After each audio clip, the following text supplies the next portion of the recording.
Hey everyone, Rascal here. And Mama, welcome to our channel Paws on Animation and our Paws on Manga segment. And today we are covering another manga you may not have heard of called I Hear the Sunspot. Yes, that is the title. Yes, college student Taichi Sagawa learns that his lonely classmate Kohei Saguhara is deaf.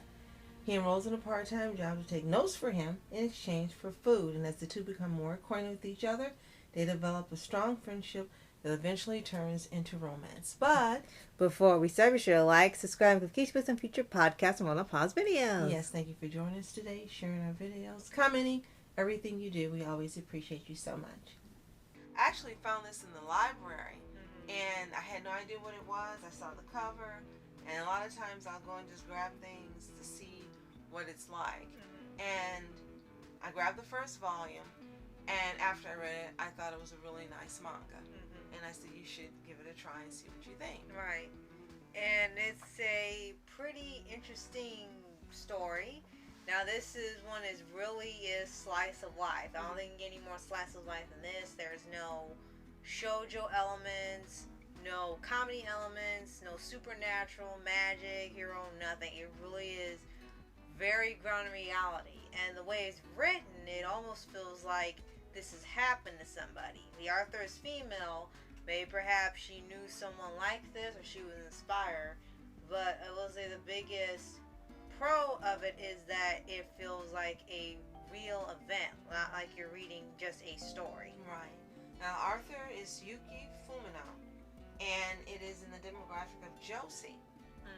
So the plot itself is college student Taichi Sagawa learns that his lonely classmate Kohei Sugihara is deaf, and he enrolls in a part-time job to take notes for him in exchange for food. And there are some hilarious parts that go with that.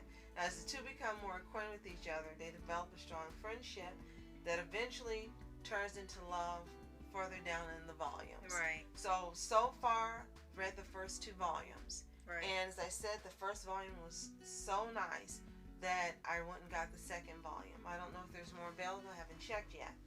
But out of the 2 that I've read so far, it's really nice. Yeah. I like that it's a slice of life because I like those type of mangas and animes. But also I like that it feels, as you said, it flows and it feels natural. It doesn't feel forced.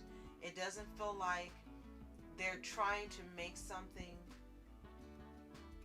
work that isn't working or write a story for the heck of it. It does seem like it's someone's actual experience. The characters are likable, especially Taichi Sagawa. Yeah, because he eats, everybody feeds him. Right. So clearly he doesn't have enough funds in college to eat. So people are always feeding him and laughing at him and saying, hey, they want to get him to do something and just offer him food. Right. And it's funny because he pretty much will do anything anyone needs to have done, any work, carrying things, attending meetings, whatever, as long as they give him food. Right. And he seems to really enjoy eating. And I think that was part of the reason why Kohei really liked him more, because after they made the arrangements of him taking notes, which he doesn't do well, for the food, he really was enjoying his food. And then we learned that Kohei actually cooks with his mom, who is an instructor. She's a chef who gives instruction on how to make foods in your personal life, and he helps her to run the courses. And he's been using Taichi kind of as a springboard to see what dishes work and don't work. Right. And you will see that it kind of has some similar elements of the movie A Silent Voice, if you've seen or read that. And while it doesn't involve one guy bullying the other in here, there is a sort of element in there where the other kids who don't know he's deaf think he's being arrogant or standoffish or thinking he's better than everyone. Or some believe he's faking deaf just so he doesn't talk to anybody. And it shows like a different side of how they portray deaf characters, because usually we see in media they're practically very happy-go-lucky, even if they can't speak or hear. They're just kind of like, there's no problem with literally anything ever that they do. But in here, they show it's not like that really in the slightest. He manages to get things done. He can still work. He can cook. He can function. And the girls like him because he's the tall, blonde, attractive one. Right. You have to mention that, and that is a part of what results in the bullying because the guys are jealous of the attention he gets. So they also established that there are other deaf people and characters in this story, and how they try to help them get around and learn and educate, have places for them, and they bring up an interesting part in there where, well, how do you have this for that? How do you have this for ones who are in wheelchairs, ones who are blind thing? They said, well, they can't accommodate everything at once because if they do one thing, it looks like they're not focusing on another, and one can get away with the other. So they're constantly learning and adapting so that way they get to a point where everyone can get the help they need in one place. And I think that was actually a much more refreshing way of handling that type of representation and of people who are around these types of characters and how they adjust to it. Also want to mention that there ends up being, for a short period of time, what looks like maybe a love triangle, because there's a girl that Kohei is friends with, but she wants to be more than friends, not knowing. Yeah. And she literally starts treating Taichi horribly, like she hates him, doesn't want him around, tries to make him go away, lies to him, and it's like, oh, it's just like any other anime. But this happens, so we won't tell you the conclusion so that it can be a surprise. You might be able to kind of figure it out anyway. Right, considering the type of book it is, yeah. So this manga actually has a live action film adaptation that was based only on the first volume that released in June of 2017. And neither character looks like the book counterparts at all. I mean, you can't tell the difference. And you've been seeing it come up. Yeah, they look exactly the same in the book. Kohei is tall and blonde, and Taichi is short, quite a bit shorter and dark haired.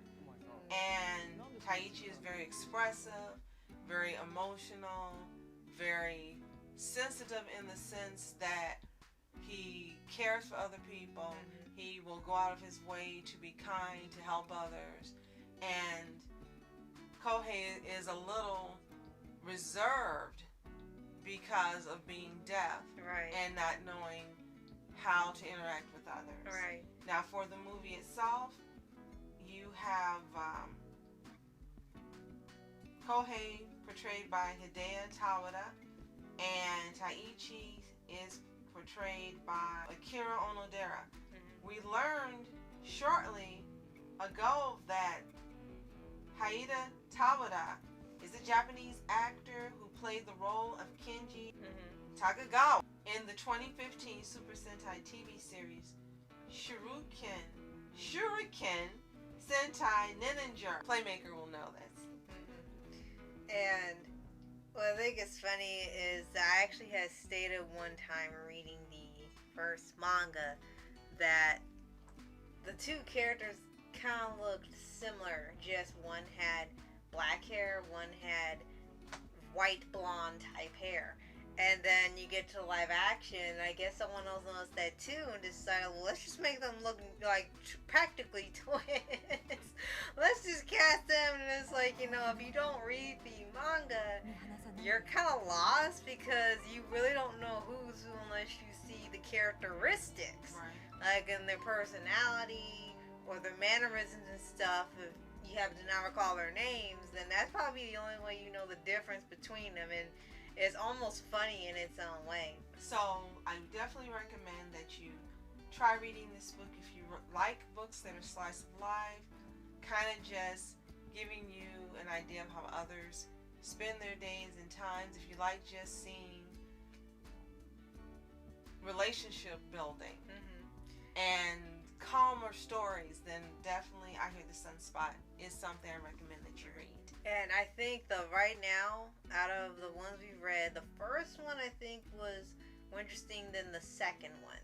because, as you said, the first one didn't feel like they were trying to force something that wasn't there. The second one was beginning to lean a little bit towards it because they started to add a little drama in there. Like, not just regular shipping drama like you expect. Like, they're trying to make it look like it was, like, way more than it was. Like, it wasn't forbidden or anything. It just was...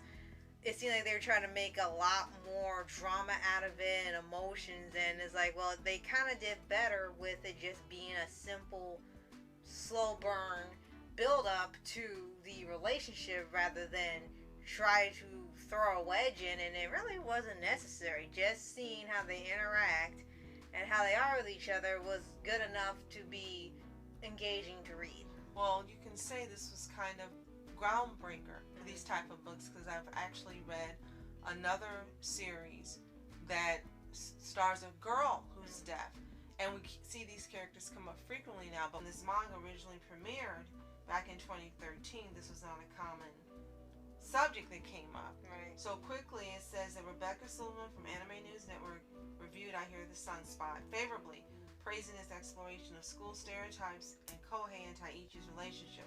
Regarding Theory of Happiness, she described it as being sweet and thoughtful, and I agree, and praised the art, but she also stated that it had excessive angst. I guess in a way, right, with the bullying with and Taiichi, stuff, yeah. I would say. And Corinne Barrett Percy described Kohei as an example of how people with disabilities and queer identities are seen as outsiders in Japanese society.